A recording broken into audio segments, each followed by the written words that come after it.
እነዚህን ሁለት ወረቀቶች ይዋቸው።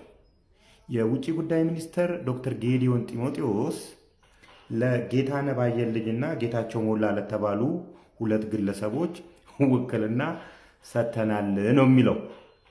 ይህንን በቀላሉ ፎርጂ መሆኑን ለማረጋገጥ አንደኛው ፊርማ የጌዲዮን ጢሞቴዎስ ነው የተባለውን ፊርማ ኤም ነው። አንደኛው ደግሞ ደብሊው ነው። ይሄ ሙሉ ለሙሉ ፎርጂድ መሆኑን በቀላሉ ልታረጋግጡ ትችላላችሁ።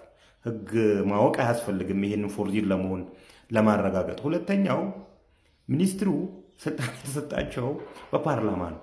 በፓርላማ የተሰጣቸውን ስልጣን ለኤክስተርናል ሰው የመስሪያ ቤቱን ጥቅም በተመለከተ ለኤክስተርናል ሰው ውክልና መስጠት አይችሉም።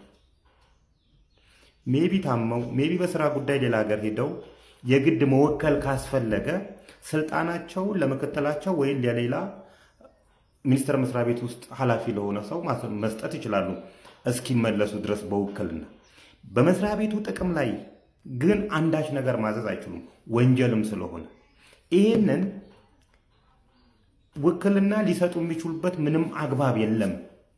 ከዚህ በፊት የኢትዮጵያን ኤርላይን ዋና ስራ አስኪያጅ አቶ መስፍን ጣሰውን፣ የትራንስፖርትና ሎጂስቲክ ሚኒስትርን የኤርጉዴ ተስፋዬን፣ እንደዚሁ የሰላምና ቀውስ ሚኒስትሯን እንደዚህ ውክልና ተሰጥቶናል ብለው ማሳመኛ እንትኖች አይተናል።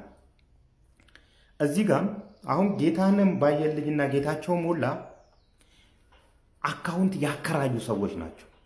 አካውንት ያወጡና በስማቸው ወዲያው ከነ ፓስወርዱ ከነ ሲም ካርዳቸው ለሌቦቹ ያከራያሉ። አሁን የህግ አካል ቢፈልጋቸው ማንን ነው የሚያገኙት? ጌታነህ ባየልኝንና ጌታቸው ሞላ ነው። እነዚህ ሁለት ሰዎች እነዛ ሰዎች ምን እየሰሩበት እንደሆኑ ሁላ ላያውቁ ይችላሉ። ግን በእነዚህ ሰዎች ሄደን እነዛ ሰዎች ጋር መድረስ ይቻላል።